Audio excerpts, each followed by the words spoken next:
Okey, kita tengok untuk Gua Kain Hitam. Okey, sejarah yang ada di Gua Kain Hitam. Okey, lukisan pada dinding Gua Kain Hitam Niah ini dihasilkan oleh masyarakat pribumi Sarawak. Okey, lukisan dinding sepanjang 200 kaki di Gua Kapur ini menggambarkan kehidupan masyarakat primitif.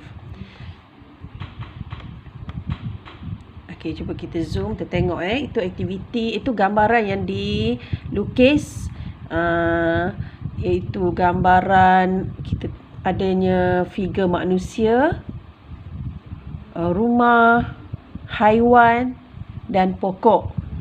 Okey, mungkin yang nak digambarkan di sini ialah berkaitan dengan kehidupan seharian mereka. Okey, saya nampak kalau area this one, nampak macam ada beberapa ekor monyet. Betul ke monyet? Okey, sedang memanjat. Okey, di sini ada rumah. Okey, dan haiwan. Di sini ada figure manusia. Okey. Okey, next. Gua Merapuh. Okey. Lukisan yang terdapat pada dinding Gua Merapuh Pahang sukar untuk ditafsirkan. Okey, lukisan ini menggambarkan figura-figura lidi dalam keadaan yang aneh.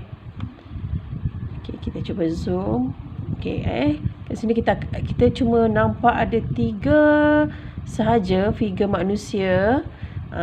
Lukisan lidi yang cuma berdiri sahaja, tak ada objek lain di sekitar mereka.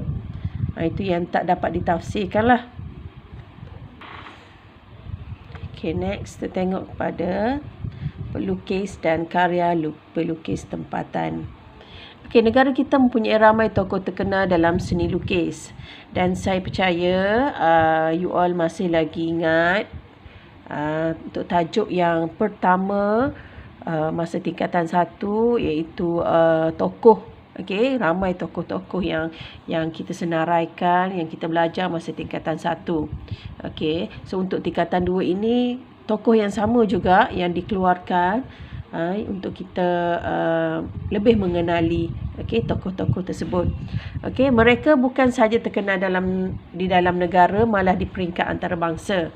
Okey, contoh pelukis terkenal tanah air ialah Abdullah Arif, Saidin Yahya, Muhammad Hussein Enas, Zulkifli Buyung dan Datuk Lat.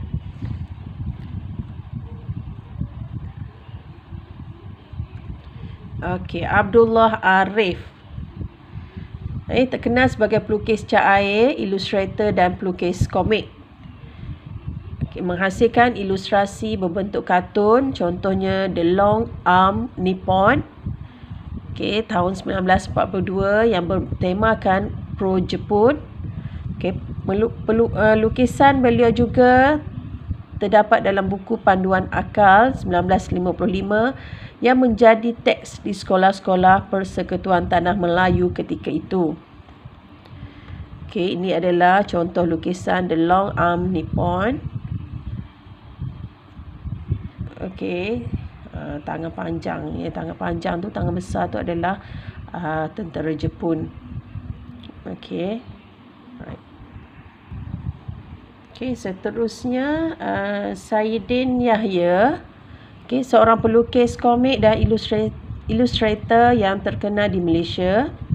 Lukisannya berpegang teguh kepada tradisi Melayu yang berasaskan prinsip moral dan unsur-unsur patriotik. Tema dan penggunaan watak-watak komiknya membawa nilai kemelayuan dan tradisional. Menghasilkan siri komik untuk majalah Guru dengan judul Puteri Langkawi antara tahun 1954 dan 1956. Ini adalah salah satu lukisan yang dihasilkan oleh beliau.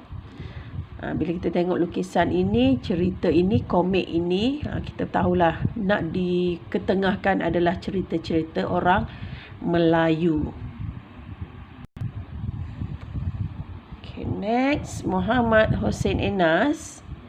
Okay, karya-karya beliau banyak memaparkan wajah-wajah yang membawa mesej budaya melalui penampilan pakaian dan kegiatan sosial masyarakat Malaysia. Melukis menggunakan media pastel dan arang.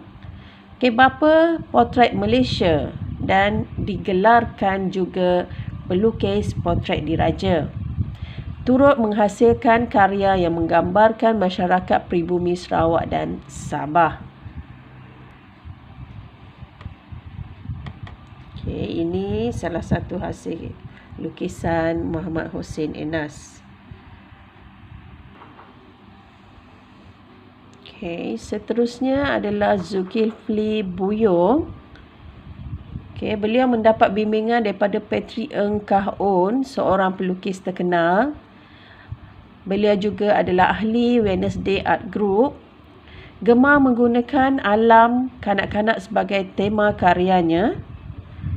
Karya beliau menggunakan media soft pastel.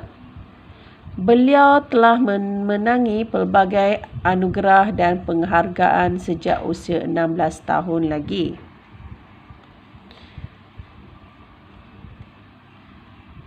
Okey, ini contoh lukisan beliau.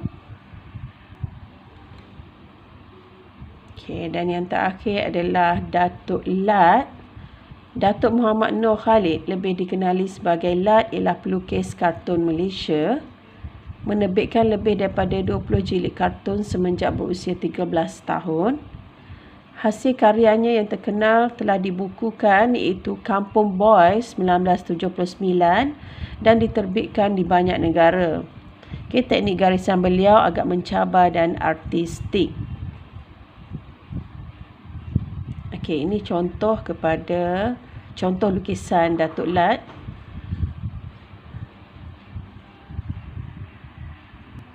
Okay, itulah nota untuk hari ini. Itu tajuk seni lukisan.